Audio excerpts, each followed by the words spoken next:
तो दोस्तों नमस्कार, मैं हूं अनिल और रेसलिंग सुपर धमाल में आपका स्वागत है। तो दोस्तों दो कारण क्यों WWE बैश इन बर्लिन 2024 में रोमन रेंस वर्सेस जेकब फाटू मुकाबला होना चाहिए, और दो कारण हम आपको यह भी बताएंगे कि क्यों नहीं होना चाहिए। तो इसलिए वीडियो के अंत तक बने रहें। दोस्तों बता दें कि WWE स्मैकडाउन के आखिरी एपिसोड में जेकब फाटू की वापसी देखने को मिली। उन्होंने वापसी करने के बाद रोमन रेंस पर जबरदस्त हमला करते हुए उनकी हालत खराब कर दी। इसके बाद से ही इन दोनों सुपरस्टार्स के बीच मैच होने की अटकलें लगाई जाने लगी हैं। दोस्तों आपको बता दें, कुछ लोगों का यह भी मानना है कि यह मुकाबला बैश इन बर्लिन में करा देना चाहिए। इस वीडियो में हम ऐसे दो कारणों का जिक्र करने वाले हैं कि क्यों WWE बैश इन बर्लिन में रोमन रेंस वर्सेस जेकब फाटू होना चाहिए, और दो क्यों नहीं होना चाहिए। इसलिए दोस्तों वीडियो के अंत तक बने रहें। चैनल पर नए हैं, चैनल को सब्सक्राइब करें। तो चलिए दोस्तों बात करते हैं सबसे पहले कारण का, बैश इन बर्लिन में यह मुकाबला क्यों होना चाहिए। दोस्तों फैंस जो हैं Roman Reigns versus Jacob फाटू match को लेकर काफी ज्यादा उत्साहित दिख रहे हैं। जी हां, जेकब फाटू ने ताकत के साथ साथ अपनी फुर्ती से भी फैंस को काफी प्रभावित किया है। कई फैंस जेकब फाटू के डेब्यू के बाद से ही उनका रोमन रेंस के खिलाफ मैच कराने की मांग करने लगे थे। वहीं स्मैकडाउन में जेकब फाटू द्वारा रोमन रेंस पर हुए अटैक के बाद फैंस इस संभावित मुकाबले को लेकर और भी ज्यादा उत्साहित अब हो चुके हैं। देखा जाए तो इस मुकाबले को बैश इन बर्लिन 2024 में शामिल किए जाने से इसका रोमांच कई गुना बढ़ जाएगा। यही कारण है कि कंपनी को जर्मनी में होने वाले इस बड़े इवेंट में रोमन रेंस वर्सेस जेकब फाटू मुकाबला कराने का मौका हाथ से नहीं जाने देना चाहिए। तो ये दोस्तों पहला कारण कि क्यों होना चाहिए। अब हम उस कारण की बात करेंगे कि क्यों नहीं होना चाहिए। अभी रोमन रेंस और जेकब फाटू दोनों ही हारना डिजर्व नहीं करते हैं। दोस्तों आपको बता दें कि जेकब फाटू को डेब्यू करने के बाद से ही खतरनाक रेसलर के रूप में पेश किया जा रहा है। वहीं रोमन रेंस समरस्लैम 2024 में वापसी के बाद से ही नए बेबी फेस कैरेक्टर में दिखाई दे रहे हैं। देखा जाए तो रोमन रेंस को रेसलमेनिया में लड़े आखिरी मुकाबले में हार का सामना करना पड़ा था।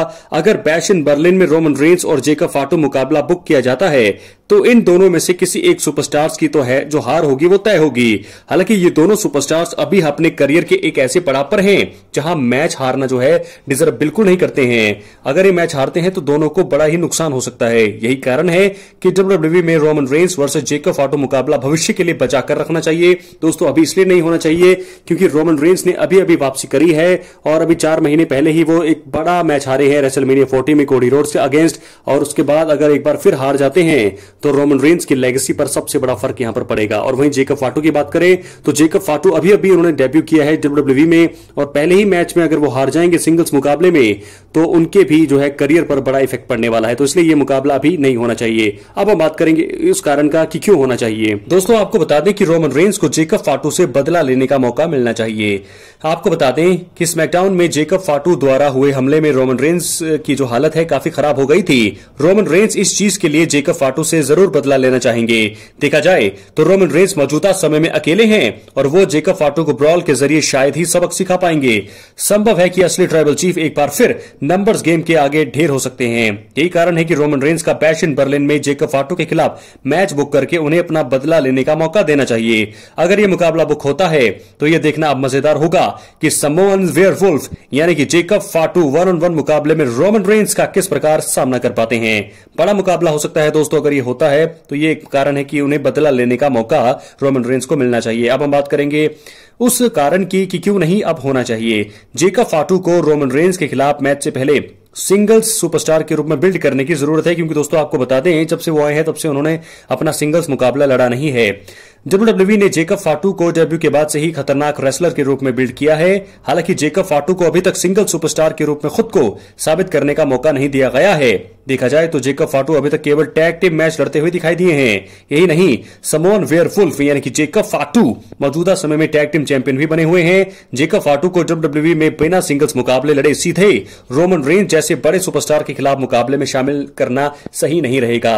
अगर कंपनी जेकब फाटू को सिंगल स्टार के रूप में बिल्ड करने के बाद रोमन रेंस के खिलाफ मैच का हिस्सा बनाती है तो WWE बेहतर जो है देखने को मिल पाएगा, बेहतर मुकाबला, और ये सबसे सही फैसला भी साबित हो सकता है। तो दोस्तों दो बड़े कारण क्यों WWE बैश इन बर्लिन 2024 में रोमन रेंस वर्सेस जैकब फाटू मुकाबला होना चाहिए, और 2 कारण हमने आपको ये भी बताए हैं कि क्यों नहीं होना चाहिए। तो दोस्तों, आप लोगों की क्या राय है? जो भी लोग वीडियो इस समय देख रहे हैं, आप लोग अपना जो है कारण बता सकते हैं कि क्या बैश इन बर्लिन में कराना सही रहेगा या फिर अभी और इंतजार करना बाकी है, क्योंकि ये बड़ा मुकाबला होगा। दोनों ही बड़े सुपरस्टार हैं। रोमन रेंस तो ऑलरेडी जो है ग्रेटेस्ट ऑफ ऑल टाइम है, लेकिन जैकब फाटू जिस प्रकार से उन्होंने भी अपना दबदबा दिखाया है, ऐसे में वो भी अगर 1-2 साल अगर ऐसे ही दिखते हैं तो कमाल के सुपरस्टार बनने वाले हैं। तो ऐसे में भी इन दोनों को रोक कर रखना चाहिए। क्या है आपकी राय? अपनी राय कमेंट बॉक्स में जरूर दें, और अगर आप चैनल पर नए हैं, चैनल को सब्सक्राइब करें। मिलते हैं अगली वीडियो में दोस्तों, बहुत बहुत धन्यवाद।